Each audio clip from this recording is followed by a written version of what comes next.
Renee, you have the mic. Renee. Ladies first. Who is Renee? Okay. Go ahead. Now you have the floor. First of all, I feel that the people who have been speaking up till now have been doing an eloquent job of it. I did not put my name on a list to speak. However, I was told I had to put my name on a list to be in this building. But since you have called me out, I'm going to call you out. You're disrespectful. It's disheartening to see you. You have turned our whole community into, I don't want to use that word, let's say a circus. And the circus come to town, the clowns come out, and I'm looking at you guys, and I don't appreciate it, and I don't appreciate how you sit there and disrespect people and don't even give them the courtesy of looking them in the eye. I'm looking at you. If they don't agree with you, you don't look, you're disrespectful, and it's sad. It's really sad, and I'm sorry that our village has come to this, and like I said, I have nothing prepared because my name was on a different list. But you want to call me out, let's do it. I don't understand why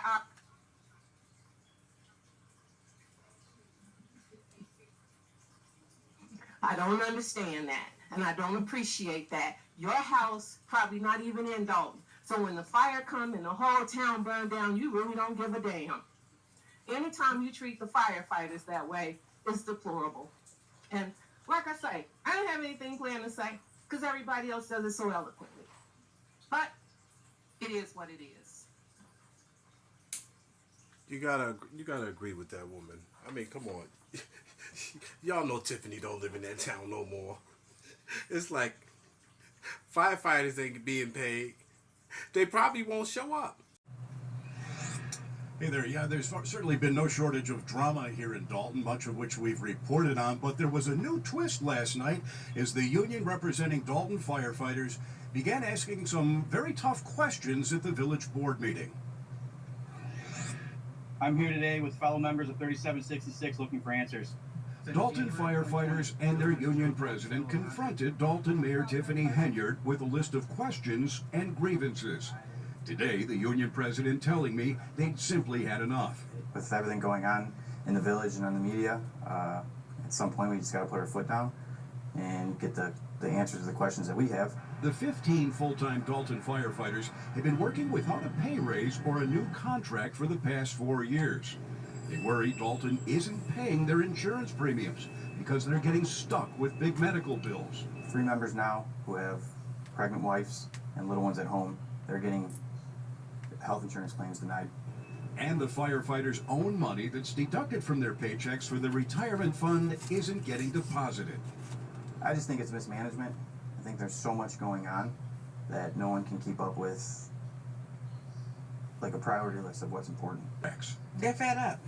It's embarrassing. They see what's going on. Dolton trustee Kiana Belcher says she believes money earmarked for the fire department and the firefighters' insurance and pensions is being misspent by the mayor. And it's actually affecting their families, their day-to-day life. And that's bad. You go to work every day, you have money taken out your check, and then it's not going to the proper places. That's a concern. In a statement, Dolton Village Manager Keith Freeman says, "We are aware of the several concerns that have been raised concerning health insurance premium payments and the shortage of the deferred compensation payments.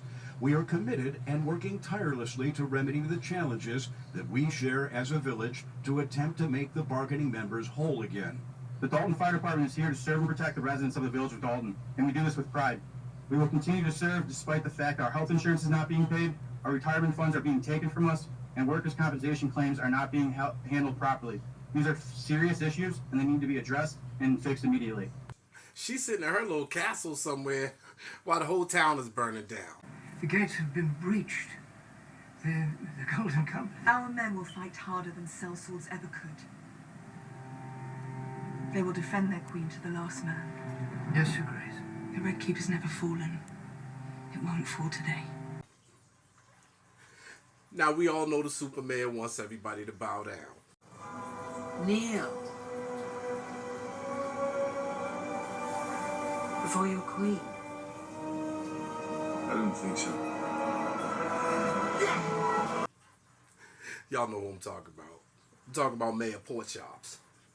But again, in another meeting, you know them residents was not having it. It's like she's still oblivious that they want her gone. Whoever you are, whatever you've done, surrender now, or we will show you no mercy. Whoever I am, did you listen to a word I said? Like when Mayor Porkchop said she was Dalton's beacon of light, I almost fell out. Know that you could be a great leader as well. And I want the youth to know, hey, don't give up on I call it politics. Don't give up on it. Keep on growing. Start off at your park district, your library board, your school board. Then you can go to the next level, whether it's the village or a city that you live in. But don't give up on it because it's another way. It's amazing to me that I grew here, as I always say, they flew here. And what I mean by that is I grew up in this school district from Burger Vandenberg to Thorn Ridge. And it amazes me that people don't utilize the people that's here. I am literally the beacon of light for Dolton. But most likely Tiffany doesn't have long now. Like, let's be honest. When you have the employees starting to come out against you, that's usually the beginning of the end. Firefighters are so mad that they're even calling out their current bosses' activities on the campaign. Talking about the donations to Mayor Porkchops just for them to get the job. Their bosses, they're sitting there. Their bosses is in there. Even Mayor Porkchops knows it's a problem. That's why she had all those missing payments added to the list that night so the trustees could approve those payments like quickly. One of the most important questions of the meeting that night came from Trustee Kiana Belcher and Jason House. When she said, why the hell is the finance person never at any of these meetings? Did y'all catch that? Like all those meetings and this finance woman is never there? If you say that we meet once a month, and every time, I've said this before, it don't never really go bad till we get to finance. Why is the finance person not here? Why is the person that cut the checks not here? Why isn't the CPA's office not here? That would solve a lot of things. Since you're talking about nobody called you, nobody called Keith or whatever. You just said it out your mouth. We meet once a month. I mean, as much money as all these people, we just approved $43,000 for the CPA. The other person that's doing payroll stuff make almost $90,000. They can't afford one meeting a month to come and give us an explanation. And then you steady saying, yes, you went and got the money. I done asked for I don't know how many months. Where is it at? We waiting to see some type of receipt of a deposit, some type of something to say we seen that we had it, but it hasn't hit the village of Dolton. So when you sat there and did all of that, nobody wants to go back and forth, but you can never give an answer, a definite answer. Have we received $6.8 million? Okay, why is the finance person? Last month, I asked the same thing. Why the finance person not here? No answer. It's Monday again. What is Monday her own days? Well, maybe we should change the meet. I don't know. It's looking a little light up there with all the department heads is there. The little financial lady, she done ran. She's just gone. She's like, I'm out of here. Then Jason House added that the CPA, the certified public accountant that works for Dolton, was locked out in the parking lot and told not to enter the building for the meeting. Like, you can't make this stuff up. Last but not least, Jedediah Brown, the activist, was going to enter the room wanting some answers. The way he usually enters the room.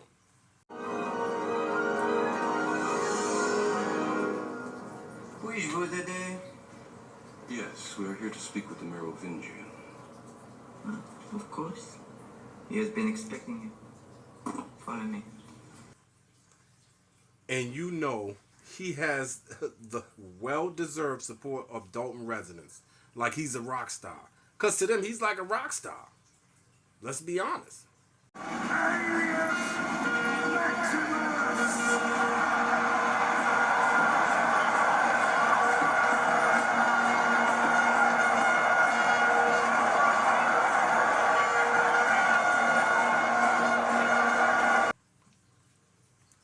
So when there was an issue, because he had some real questions that we all have for Mr. Inappropriate, you know, Andrew Holmes, you just know things was going to go left. Another South Suburban Village meeting erupts into chaos. The man taken away in handcuffs last night in Dolton now charged with a misdemeanor after confronting an embattled trustee. Our Jermont Terry has been following all this for months. He's live for us with the message of the man arrested. Jermont? Joe, while the 4th may be days away, the fireworks, they are right here in South Suburban Dolton, and it spilled over here at the police department. Now, many in the community, they came and they rallied behind this community activist who was arrested after this board meeting, and they're calling for more accountability from this community. Loud cheers outside this South Suburban Police Department. I now see that everything that is wrong in Dolton at this point is this administration. Jedediah Brown spent close to 24 hours in the Dolton PD lockup following his arrest Monday night. Brown took to the podium and demanded answers from village trustee Andrew Holmes. Did you rape that woman? Did you put something in her drink? And damn it, you gonna answer, and you gonna answer me. Promise you. During the meeting, police and other politicians stepped between the two men. Holmes has kept silent following a civil suit accusations he sexually assaulted Fania Dukes during a village trip to Las Vegas last year. Mayor Tiffany Henyard and her administration have been accused of trying to cover up the incident. God bless him, and I'm glad God let him out. But when you challenge this administration, you go to jail. Brown says Dolton leaders tried to get a felony charge for his actions. I've been served another restraining order. Wow. From Andrew Holmes. Instead, he faces a misdemeanor for resisting arrest. And when the Dolton police locked him up in front of the Dolton residents and the world, you know it was going to go down. The police knew it too. But you have to keep your foot on her neck. And we got to keep the pressure on the corrupt administration. And don't get distracted.